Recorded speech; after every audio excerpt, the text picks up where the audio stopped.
하나님, 주님의 인도 없이는 우리는 아무것도 할 수 없습니다. 이 세상은 저 악한 영들의 공중권세 잡은 자들이 우리를 틈만 있으면 노리고 넘어뜨리려 하고 우리를 위협하지만 크신 하나님, 위대하신 하나님, 능력의 우리 아버지께서는 우리와 언제나 늘 함께 하시오니 우리는 이 땅의 것을 바라보지 않게 하시고 저 위에 계시고 우리를 눈동자와 같이 지키시고 우리의 머리카락까지 세시는 그 하나님을 굳게 붙들고 그 주님만 의지하게 하옵소서. 오늘도 귀한 말씀을 통하여 이 악한 세대를 우리가 보고 우리가 믿음으로 어떻게 우리의 시선을 두고 어떻게 마음을 그곳에 담아야 할지를 말씀을 통하여 우리가 함께 살펴보기를 원하오니 성령 하나님 말씀하여 주시고 성령의 빛으로 우리의 심령을 초명하여 주시옵시고 아버지 하나님 이곳에 하나님께서 계시오니 영광 홀로 받아 주시옵소서. 감사와 영광을 주께 올려드리오며 예수 그리스도의 이름으로 기도드리옵나이다. 아멘. 우리 함께 서로 인사하실까요?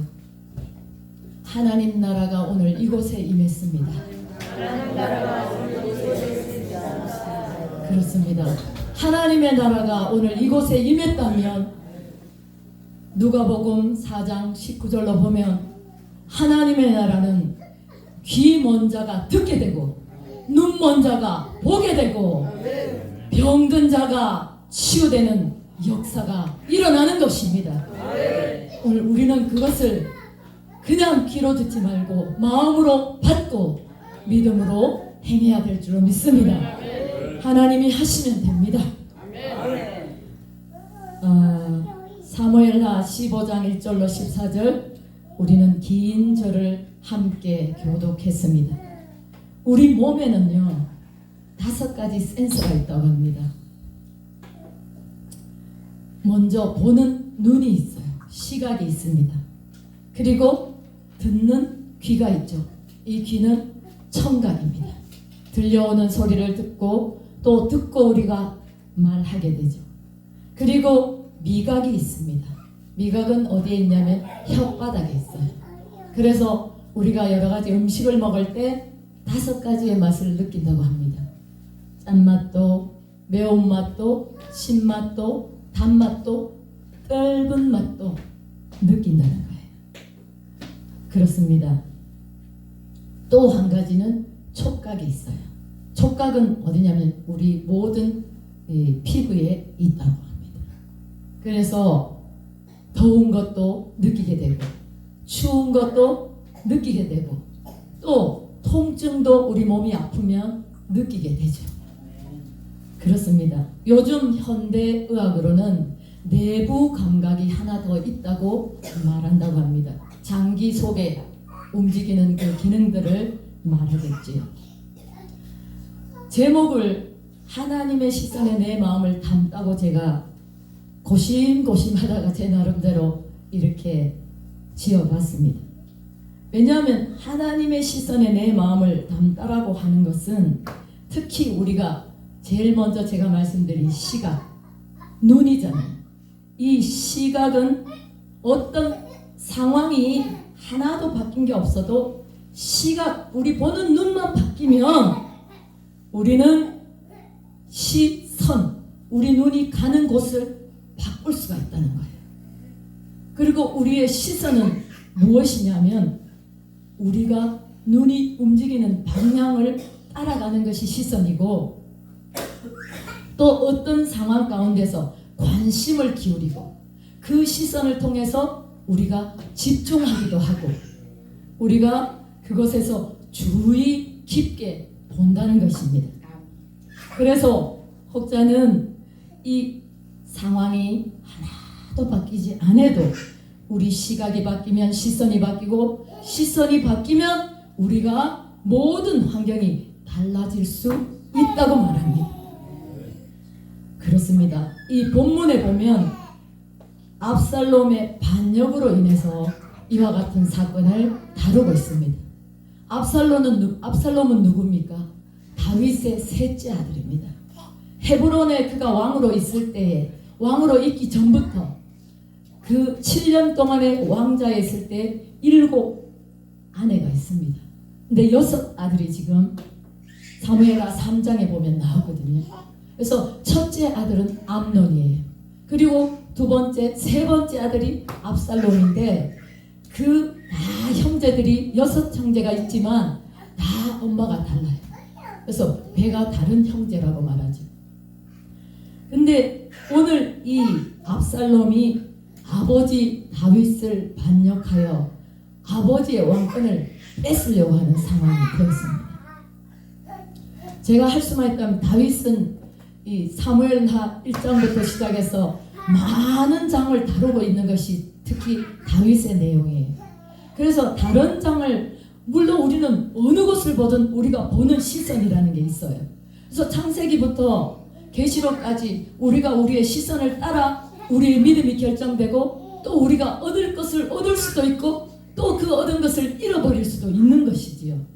그렇지만 다윗을 제가 초점을 맞추었을 때 과연 어떤 시선이 가장 합당할까, 저 나름대로 생각하다가 좋은 일은 우리가 다 좋다고 마음에 담을 수 있어요. 그렇지만 다윗이 지금 이런 상황은 굉장히 부지불식간에 지금 어떻게 해야 될지 모르는 상황. 그것도 장군이 아니면 신하가 어떤 모함을 해서 왕자의 자리를 탐낸 것이 아니라 자기의 친아들이 아버지의 왕권을 탐내어서 일어난 사건이거든요. 그러니까 이 다윗이 당하는 심정은 얼마나 정말 마음이 아팠고 더 다른 사람보다 더 마음이 아팠을 겁니다. 11장에 보면 다윗이 암몬 전쟁에 출전하지 않고 궁에 거하다가 왕궁 옥상을 거닙니다. 그럴 때에 목욕하는 한 여인이 저 집 아래 보입니다. 그래서 그는 순식간에 평안하고 안일할 때에 그 마음에 죄가 들어오기 시작했습니다. 그것을 보는 순간에 그 여인을 취하고 싶다는 음란의 생각이 바로 다윗의 마음에 들어온 것이죠. 그래서 그 다윗은 그 여인을 불러오게 하고 그와 동침을 하게 됩니다. 그 여인이 누굽니까? 자기의 신복, 자기의 예루살렘의 사람이 아니라 이 사람은 이웃나라에서 잡혀왔거나 지원했거나 그건 모르지만 햇사람 우리아의 아내라고 말하고 있습니다. 햇사람이라는 사람은 예루살렘 사람이 아니에요. 유다 사람이 아닙니다. 외국인이에요. 외국인이 이 다윗의 충신이 되어서 나라의 장군으로서 나라를 지키고 싸움에 나가는 것입니다. 그런데 이 다윗은 그 아내와 그 여자 바세바와 동침함으로 인해서 임신이 되니까 이제 머리를 쓰는 거죠. 그렇게 하나님밖에 모르는 다윗이 머리를 써서 자기 남편을 전장에 있는 우리아를 불러오게 합니다. 그래서 불러와서 함께 동침하고 먹고 마시고 동침하라고 그에게 기회를 줬지만 그는 이방인이었지만 엄청난 진실과 충성으로 다윗에게 충성을 맹세하고 충성한 사람이었기 때문에 이틀의 시간을 주었지만 내 동료들이 저 전쟁터에서 지금 목숨이 경각에 달려 있는데 내가 어떻게 그렇게 할까? 그러면서 결단코 왕의 그 고난으로 아내를 만나라고 했지만 만나지도 않고 들어가지도 않고 그냥 그 자기 용사들과 함께 거하는 거예요. 그러니까 다윗이 지금 심각하게 됐어요. 자기의 계획대로 그렇게 해서 임신한 것처럼 그렇게 해야 되는데 지금 다윗의 생각이 완전히 비틀어졌어요. 그래서 또 한 가지 머리를 쓰는 거죠. 자기 부하에게 편지를 적어서 이 우리아가 다시 가면 제 맨 앞에 적진에다 세워라. 그리고 몇 사람이 저쪽에서 암몬자선을 넘어서 칼로 칠 때 그 외의 군사들은 다 후퇴해라. 그것을 적어서 이 우리아 손에 적어서 우리아가 그것을 가지고 갑니다. 전장에 가서 장군에게 그것을 보여줍니다. 그러자 왕의 지시대로 우리아를 맨 앞에 적진에다 세우고 죽게 만드는 것이죠. 이와 같은 죄를 짓고도 다윗은 아무 일도 없는 것처럼 그 여인을 자기 궁에 데려와서 자기의 아내로 삼고 이제 함께 거하게 되는 것입니다. 그리고 그 아이가 태어나서 얼마 안 있다가 죽게 되잖아요. 이것을 본 사무엘하 12장 10절로 12절에 보면 나단 선지자, 그 당시의 선지자가 하나님의 음성을 듣고 찾아옵니다. 그래서 이제 네가 나를 업신여기고 햇사람 우리아의 아내를 빼앗아 네 아내로 삼았은즉 칼이 너와 내 집에 영원토록 떠나지 아니하리라 하셨고 라고 합니다. 여호와께서 또 이같이 이르시기를 보라 내가 너와 내 집에 재앙을 일으키고 내가 내 눈 앞에서 네 아내를 빼앗아 네 이웃들에게 주리니 그 사람들이 네 아내들과 더불어 백주에 대낮에 동침하리라. 이런 두 가지 예언을 받습니다. 이 압살롬과 그의 신복 아히도벨은 이 꾸민 계략 속에 다른 사람도 아닌 그 아들이 아버지의 후궁들을 데려다 놓고 그 다윗의 신복이요 전략가였던 아히도벨과 합작을 해서 백주의 왕궁에다가 천막을 치고 모든 사람이 보는 앞에서 자기가 급히 도망가면서 남겨놓은 10명의 후궁들을 그 자리에서 성폭행을 하는 것이죠. 그 아들이. 이게 말이 됩니까? 그럼에도 불구하고 왜 이런 일이 일어나겠습니까?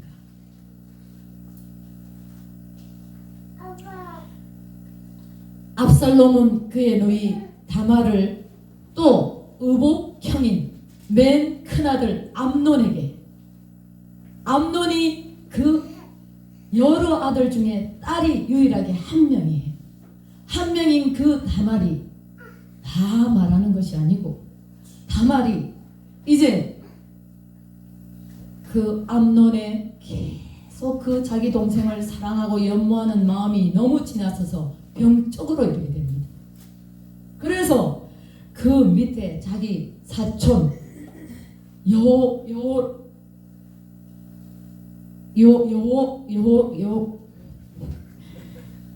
그 자기 사촌이 이제 이 자기 압살롬에게 귓속말로 속삭이는 거예요. 어떤 전략을 주는 거예요.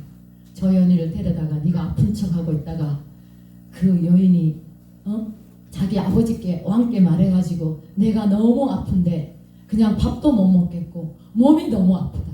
그래서 왜 아프냐? 내 동생 다말이 와서 나를 위해서 떡을 하나 구워서 내 입에 넣어주면 내가 살 것 같다. 이렇게 말을 한 거예요. 그러니까 다윗이 허락을 했습니다. 그럴 때에 그 하나뿐인 여동생 그 다말에게 성폭행을 하게 되는 것입니다. 그러니까 이 여인은 느닷없이 당하고 그때부터 이 암논은 다 다시 쳐다보지도 않고 그 여인을 외롭게 만들어요. 그때는 형제들 간에 사촌지간에 결혼할 수 있기 때문에 얼마든지 자기 아버지에게 말해서 내가 이렇게 이 동생과 나는 결혼하겠다고 하면 할 수가 있는 거예요.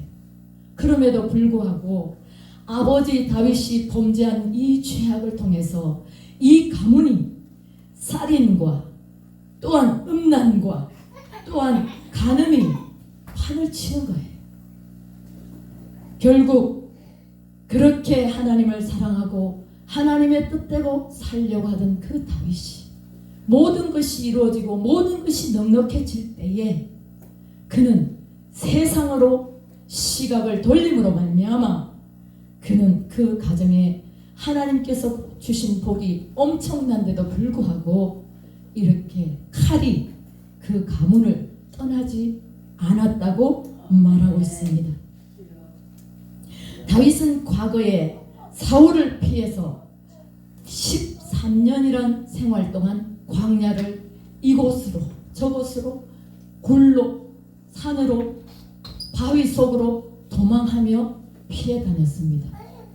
왜냐하면 사울은 다윗이 자기의 사위이면서도 불구하고 그 다윗은 늘 모든 사람 앞에 인정받고 전쟁에 나갔다 올 때도 사울에게는 천을 돌리고 다윗에게는 만만을 돌리는 그 노래에 너무 질투가 나고 시기가 나서 결국 자기 사위를 죽이려고 합니다.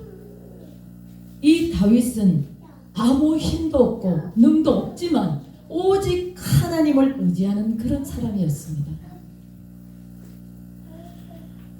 그 13년이라는 세월은요, 사실 이스라엘은 그 우리나라의 강원도 하나 정도밖에 안 돼요. 그래서 그 작은 동네에서 예를 들면 3,000명의 군사를 풀면 어떻게 되겠습니까? 이건 뭐 샅샅이 다 드러나는 거죠. 그리고 거기에 또 왕에게 아부하고 일러주는 사람들이 있잖아요.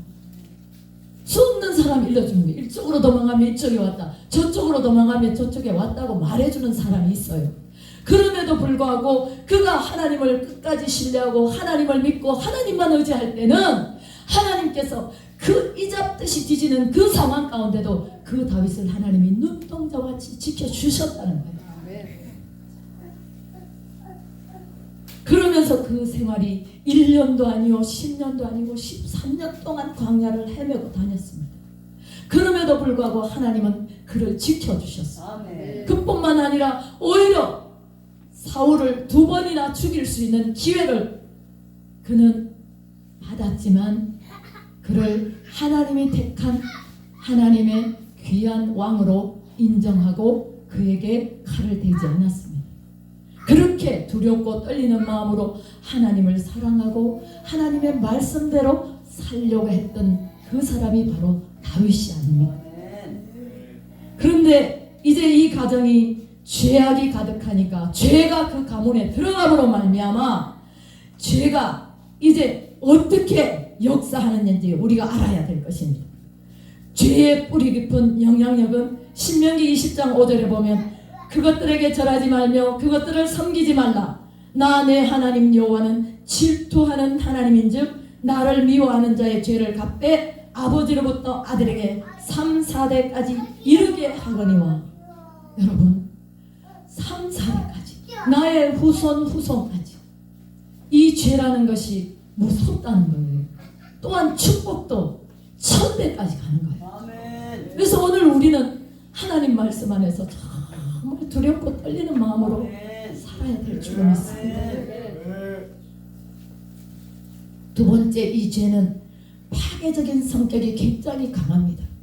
그래서 죄가 들어가면 그냥 사망이 오고, 죄가 들어가면 살인이 오고, 죄가 들어가면 악한 죄들이 그냥 수도 없이 사람을 죽이고 이렇게 악한 일이 자행되는 것이지요.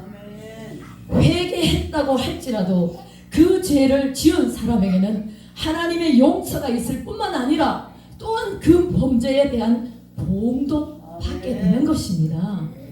여러분, 우리는 쉽게 거짓말하고 쉽게 우리가 시기하고 쉽게 미워하고 쉽게 남을 모함하지만 하나님은 그 죄에 보응이 있다는 것을 반드시 우리가 알아야 합니다. 우리는 두려워해야 합니다. 이것은 여러분과 제가 정말 다시 한번 우리의 마음을 각성시켜야 할 것입니다. 왜냐하면 하나님은 공의와 정의의 하나님이시기 때문에 죄를 그냥 두고 보시는 분이 아니십니다. 우리의 죄를 예수 그리스도의 보혈로 용서는 했겠지만 그 용서 외에 우리가 지은 죄로 인한 보응이 반드시 우리를 따라온다는 것을 명심하고 또 명심해야 될 줄로 믿습니다. 야고보서 1장 15절에 욕심이 잉태한 적 죄를 낳고 죄가 장성한 적 사망을 낳느니라고 했습니다.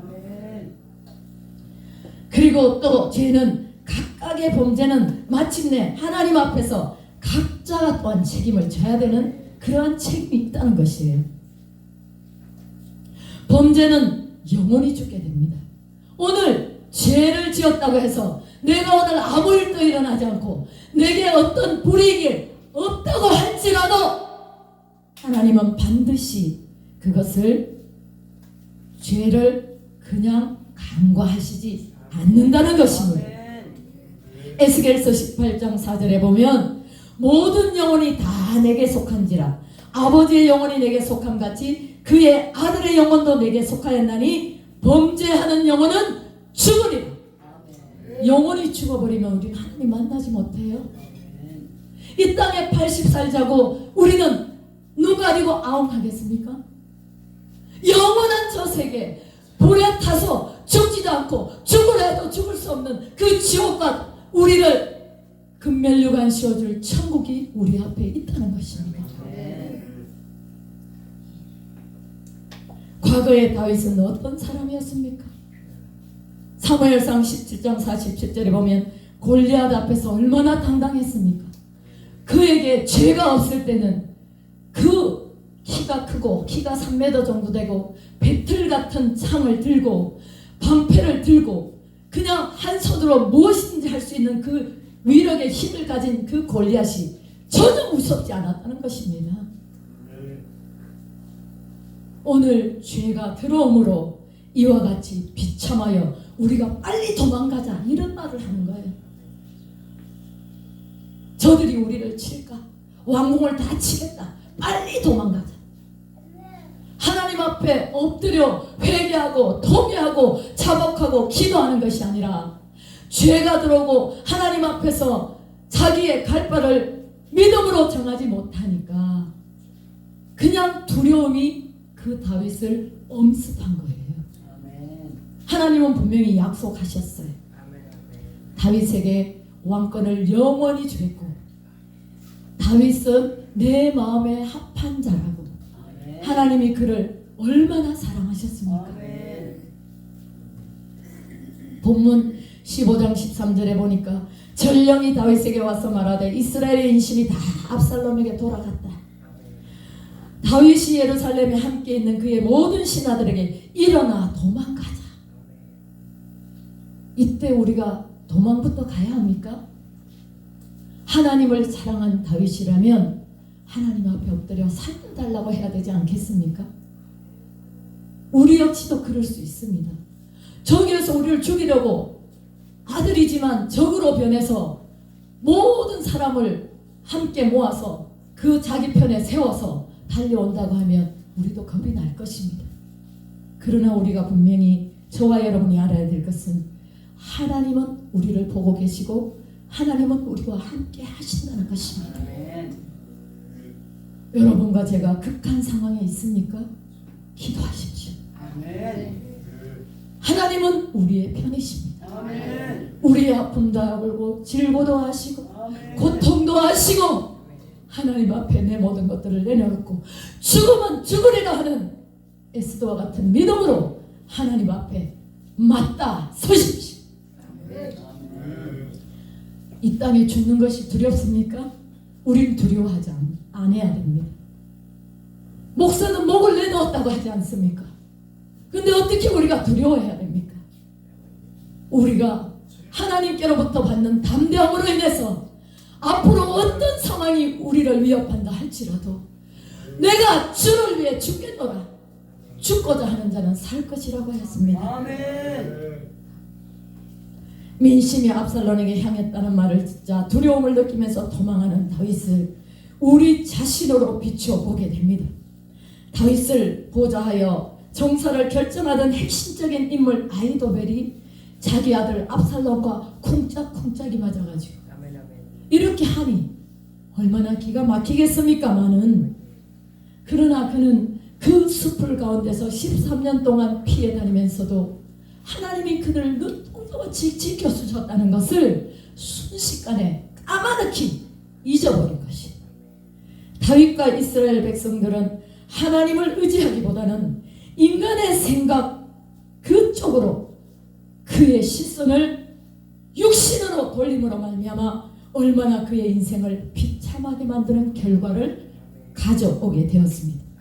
그러면서도 다윗은 15장 32절에 도망을 가면서 압살롬에게 아히도벨이 있나이다. 하나님이여 아히도벨의 모략을 어리석게 해 주옵소서라고 그제서야 기도를 하는 것입니다. 광야에 맨발로 도망을 가면서. 그럼에도 불구하고 하나님은 그 기도를 들으시는 거예요. 그 기도를 들으시고 그 후세라는 사람의 그 책략과 아히도벨의 책략이 두 가지가 그 뒤에 16장 17장에 나옵니다. 그런데 아히도벨은 압살롬 편에 이미 돌아섰잖아요. 그래서 그의 머리는 아주 대단합니다. 하나님이 주시는 지혜는 아니지만 그는 전략가였습니다.